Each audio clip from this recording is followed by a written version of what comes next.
আসসালামু আলাইকুম প্রিয় দর্শক, অন্য মঞ্চের আলাপ চাইতায় আপনাদের সকলকে আমন্ত্রণ জানাচ্ছি।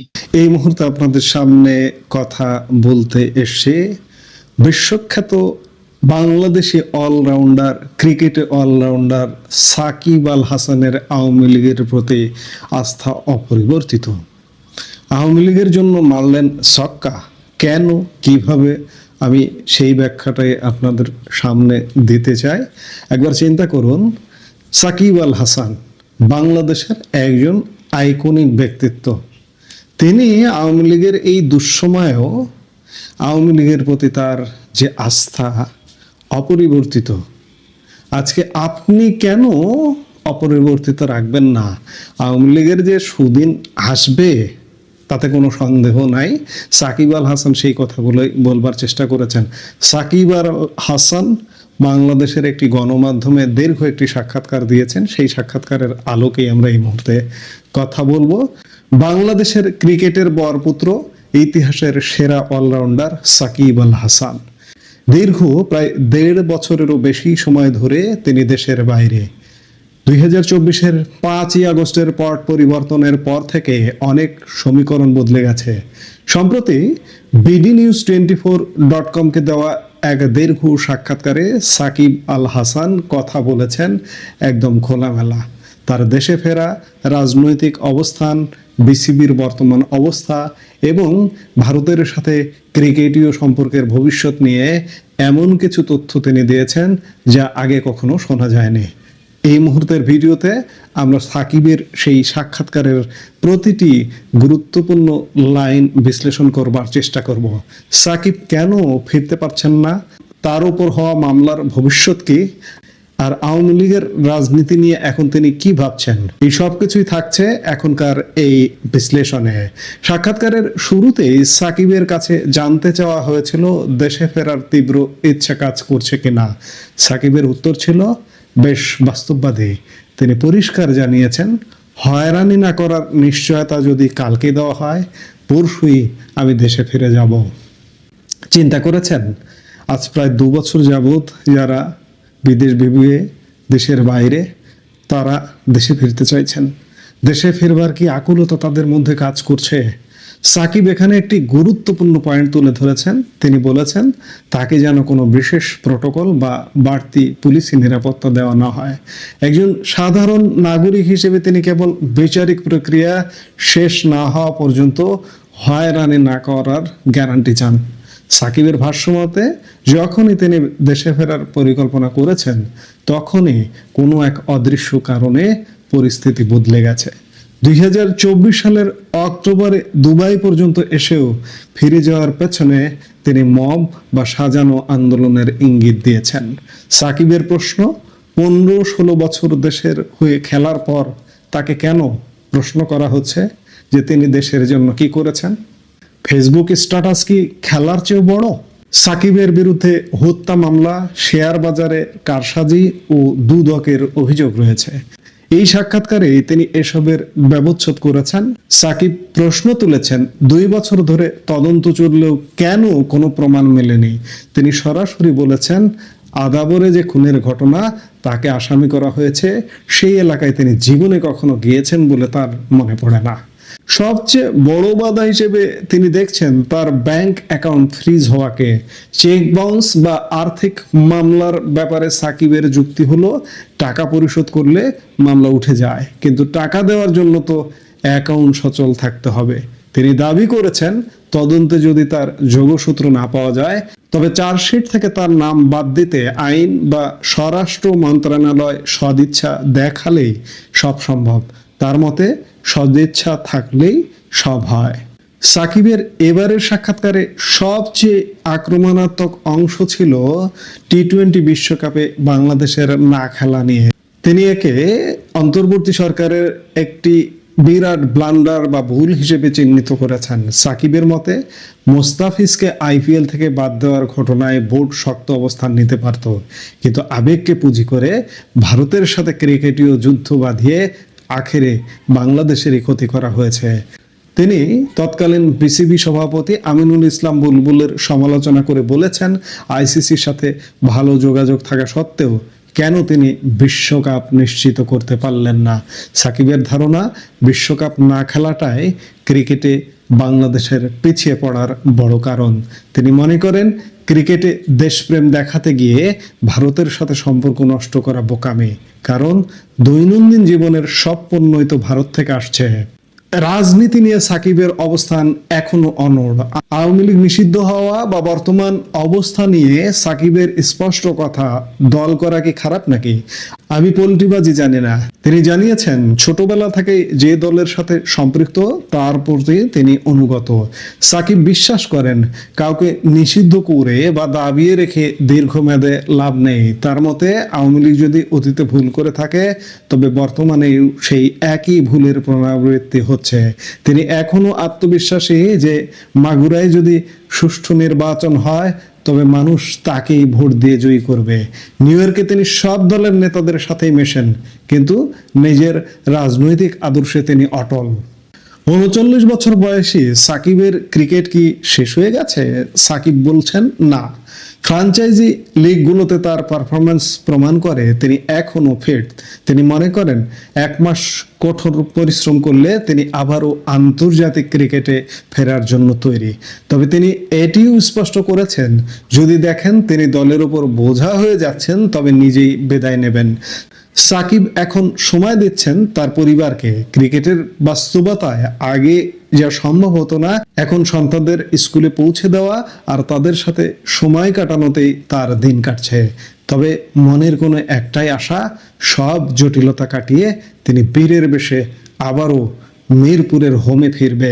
দর্শক, সাকিবের এই সাক্ষাৎকার থেকে পরিষ্কার যে তিনি লড়াই করতে প্রস্তুত। আইনি লড়াই হোক বা মাঠের লড়াই, সাকিব হার মানতে রাজি নন। কিন্তু প্রশ্ন রয়ে যায়, রাষ্ট্র কি তাকে সেই হয়রানি মুক্ত ফেরার নিশ্চয়তা দেবে, নাকি বাংলাদেশের ক্রিকেটের এই বরপুত্রকে বিদেশের মাটিতেই তার ক্যারিয়ার শুরু করতে হবে? এখন সেটাই দেখার বিষয় যে বাংলাদেশ পরিস্থিতি, অসুস্থ রুগ্ন বাংলাদেশ পরিস্থিতি কবে কখন উন্নতি হয়। কারণ এই যে সাকিব আল হাসান, তিনি আওয়ামী লীগের প্রতি, রাজনীতির প্রতিও কিন্তু আস্থা ব্যক্ত করলেন, অবিচল আস্থা ব্যক্ত করলেন।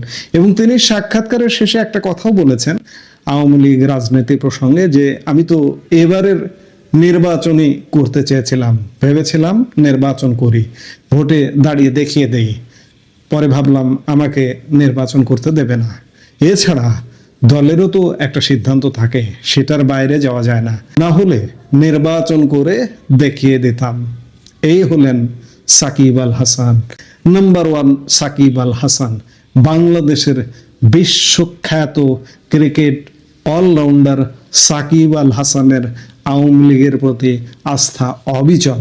কাজে আজকে আওয়ামী লীগের যারা কর্মী আছেন, নেতা আছেন, আপনি কেন হতাশ হবেন?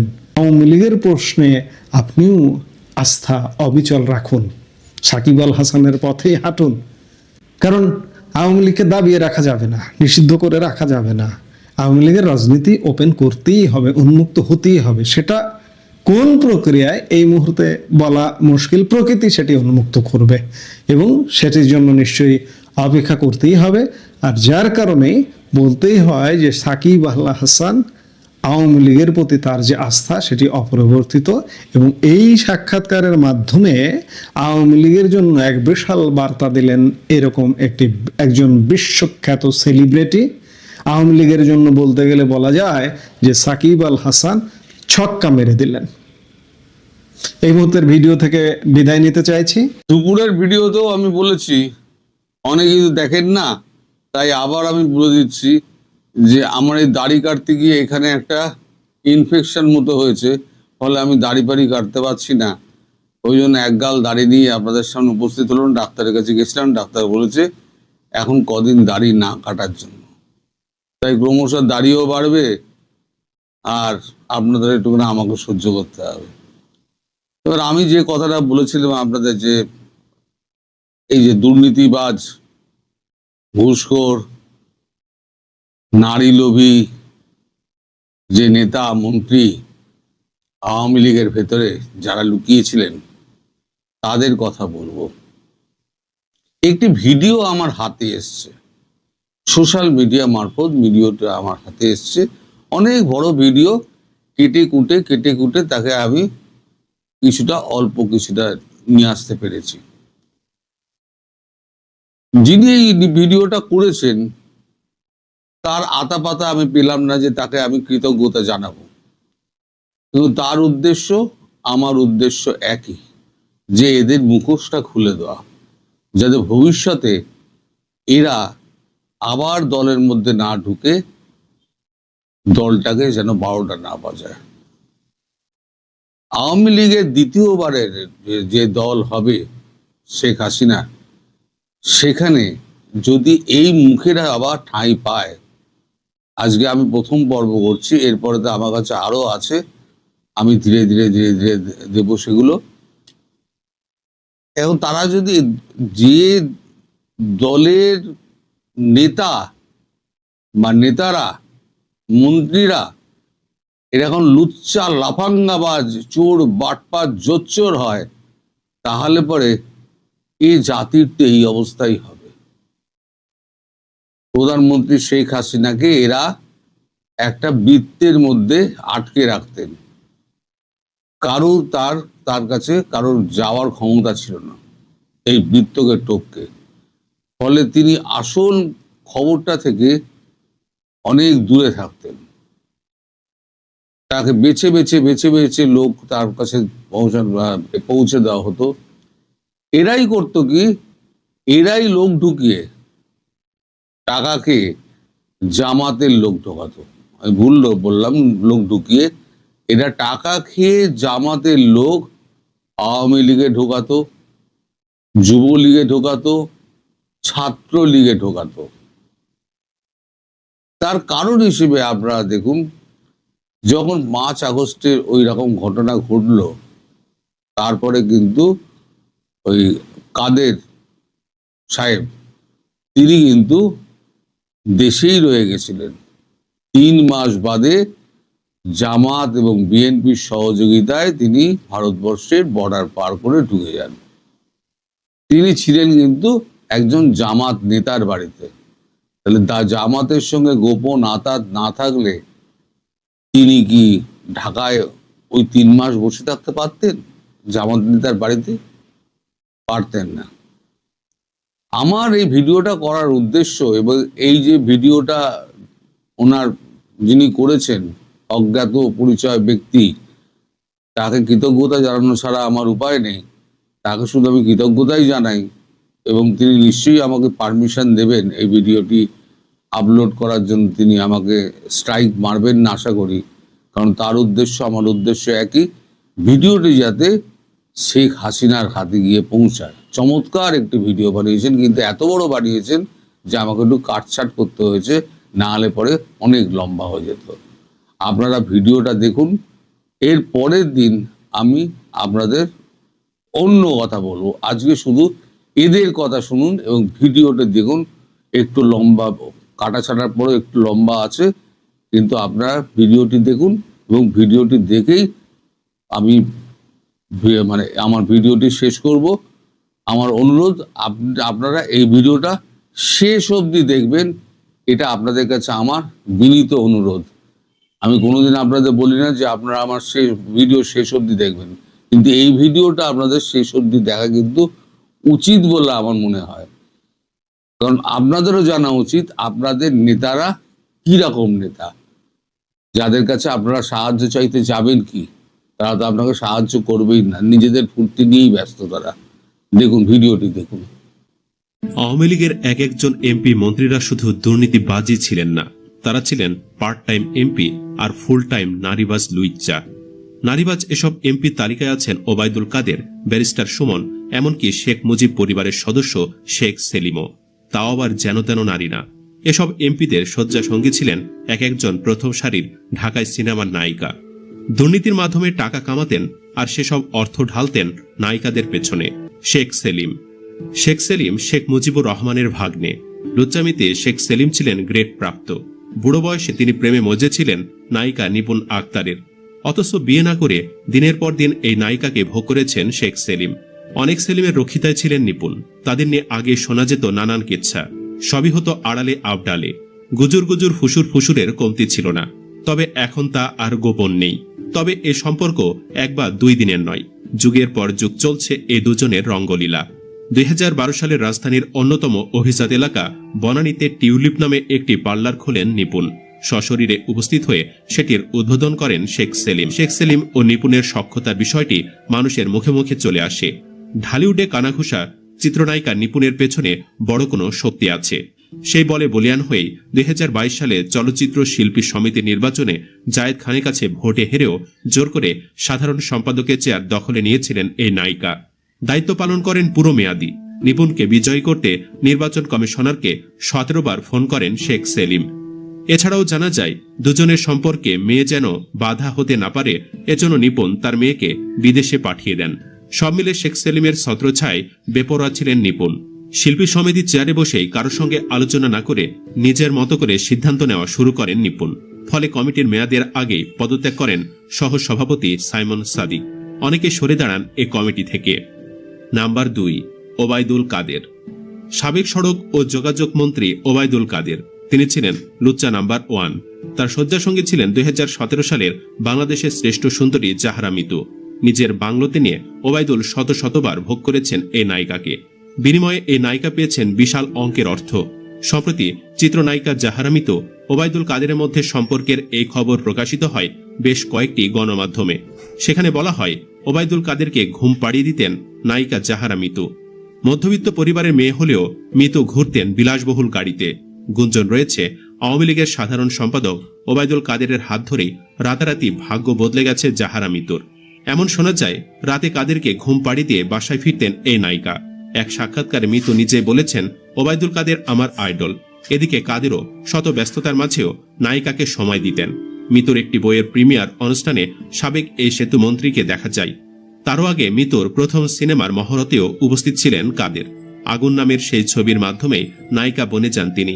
তবে শেষ পর্যন্ত অফসাইটে নায়িকা হয়ে সন্তুষ্ট থাকতে হয় তাকে। যদিও তার বিলাসবহুল জীবন যাপন নিয়েও চলছে আলোচনা। ঘন ঘন বিদেশ সফর, 5 তারকা হোটেলের রাতযাপন সহ নানা বিষয়ে সামনে এসেছে। অনেকের মতে মিতুর সুগার ড্যাডি ছিলেন কাদের। এমনকি ওবায়দুল কাদেরকে নিজের অভিভাবক হিসেবেও একাধিকবার স্বীকার করে নিয়েছেন এই উঠতি নায়িকা। নাম্বার 2 ছিলেন ডাক, টেলিযোগাযোগ ও তথ্য প্রযুক্তি মন্ত্রণালয়ের প্রতিমন্ত্রী জুনায়েদ আহমেদ পলক। তার রাতের নায়িকা ছিলেন নুসরাত ফারিয়া। পলকের মেজাজ খারাপ হলেই নাকি ডাক পড়ত নুসরাত ফারিয়ার। অভিনেত্রীর ফিটনেসের প্রতি নাকি বিশেষ আকর্ষণ ছিল পলকের। শুধু তাই নয়, সাবেক এই প্রতিমন্ত্রীর সঙ্গে সম্পর্কে জড়িয়ে নুসরাত ফারিয়া নিজের 9 বছরের প্রেম ও বাগদানও ভেঙে দেন। ক্যারিয়ারের শুরু থেকে সাহসী রূপে ধরা দিয়েছেন। খোলামেলা পোশাকের কারণে বিভিন্ন সময় নেটিজেনদের তোপের মুখে পড়তে হয়েছে নুসরাত ফারিয়াকে। শুধু তাই না, ধর্নাঢ্য ব্যক্তিদের সঙ্গে বিদেশে ঘুরে বেড়িয়েও নানা সময় সমালোচনার শিকার হয়েছেন তিনি। 2-1টি ছাড়া তেমন কোনো সিনেমা হিট না হলেও পলকের সঙ্গে সম্পর্কের জেরে নাকি রাতারাতি কোটিপতি বনে যান এই নায়িকা। কারণ একদিন মন্ত্রীর বেড়ে গেলেই পেতেন লাখ লাখ টাকা। আর এসব জেনেই ফারিয়ার সাথে ব্রেকআপ করেন তার হবু স্বামী। গুঞ্জন আছে, প্রতিমন্ত্রী পলকের সহায়তায় নাকি বঙ্গবন্ধু শেখ মুজিবুর রহমানের বায়োপিক মুজিব একটি জাতির রূপকার সিনেমায় শেখ হাসিনার চরিত্রে অভিনয়ের সুযোগ পান নুসরাত ফারিয়া। এমনকি তার হাত ধরেই আওয়ামী লীগ সরকারের এমপি হওয়ার চেষ্টাও চালিয়েছিলেন তিনি। দ্বাদশ জাতীয় নির্বাচনে সংরক্ষিত নারী আসনের প্রার্থী চূড়ান্তের লক্ষ্যে গণভবনে মনোনয়ন প্রত্যাশী হিসাবে উপস্থিত ছিলেন নুসরাত ফারিয়াও। তবে পলকের সাথে সখ্যতা গড়ে তুলেও এমপি হওয়ার স্বপ্ন পূরণ করতে পারেননি এই অভিনেত্রী। Number 4, Salman F Rahman. মুখে বিশাল বিশাল দাড়ি নিয়ে দরবেশের ভং ধরে থাকতেন সালমান এফ রহমান। অথচ ভেতরে ভেতরে তিনি ছিলেন নারীলিপ্সু, ভণ্ড আর দুর্নীতিবাজ এক এমপি। জাকিয়া তাজিন নামক এক টেলিভিশন ব্যক্তিত্ব এবং মডেলের সঙ্গে সালমান এফ রহমানের ঘনিষ্ঠতার তথ্য সংবলিত একটি ভিডিও বার্তা প্রকাশ করে একটি বেসরকারি টেলিভিশন চ্যানেলের ফেসবুক পেজে। ওই ভিডিও থেকে জানা যায়, টিভি উপস্থাপক জাকিয়া তাজিনকে এক অনুষ্ঠানে প্রথমবার দেখে তার দিকে লোলুপ দৃষ্টি দেন সালমান এফ রহমান। অর্থের লোভে ছলে বলে তাকে কাছে টেনে নেন। অন্যদিকে তাজিনও নিজের স্বামীকে দূরে ঠেলে হয়ে ওঠেন সালমানের শয্যাসঙ্গী। আগে বলেছি, বাহিরে ভেতরে সম্পূর্ণ বিপরীত রূপ সালমান এফ রহমানের। বিষয়টি সবচেয়ে বেশি টের পেয়েছেন ইন্ডেক্স গ্রুপের মালিক আল মুনির। সালমান এফ রহমান কেড়ে নিয়েছেন তার স্ত্রীকে, কেড়ে নিয়েছেন তার অনেক ব্যবসা বাণিজ্য। জানা যায়, টেলিভিশনে অনুষ্ঠান সূত্রে সালমানের সঙ্গে পরিচিত হয় মুনিরের স্ত্রী তাজিনের। সালমান তাজিনের অনৈতিক সম্পর্কের গুঞ্জন তাদের কাছের মানুষদের কাছ থেকে শোনা যেত। তাজিনকে তালাক দিতে মুনির রাজি না হয় সালমানের গুপ্ত বৈরিতা বের হয়ে আসে।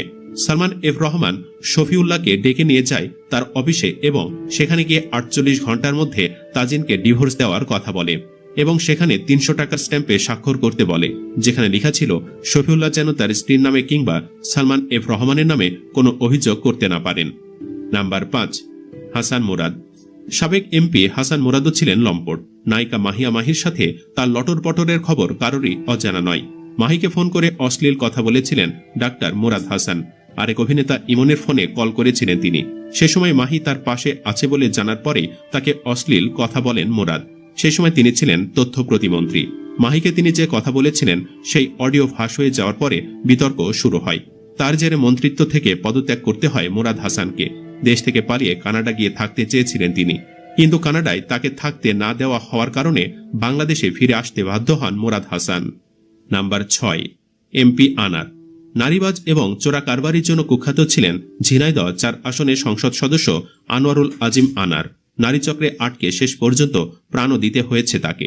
এমপিকে হত্যার জন্য কলকাতার নিউ টাউনে অভিজাত সঞ্জীবা গার্ডেন্সে যে ফ্ল্যাট ভাড়া নেওয়া হয় সেখানে অবস্থান করেছিলেন এক নারী। মূলত সেই নারীকে ভোগ করার লোভেই কলকাতা গিয়েছিলেন তিনি, আর সেখানেই এই নারীলিপ্সু এমপিকে খতম করে দেয় তার শত্রুরা। Number 7, engineer Enamul Haque. নারীর সঙ্গে একের পর এক অশ্লীল অডিও ভিডিও ফাঁসের ঘটনা নিয়ে বছর জুড়ে আলোচনায় ছিলেন রাজশাহী 4 আসনের সংসদ সদস্য ইঞ্জিনিয়ার এনামুল হক। জানা যায় প্রতি রাতেই একটি করে মেয়ে লাগত এ এমপির। বিষয়টি জানাজানি হলে গত নির্বাচনে আর আওয়ামী লীগের নৌকা প্রতীকের মনোনয়ন পাননি। সুপ্রিয় দর্শক, এসব এমপি মন্ত্রীরা এখন কম বেশি শাস্তি পাচ্ছেন। অনেকে বলছেন এখন এসব নায়িকাদের ধরে কঠিন শাস্তি নিশ্চিত করতে হবে।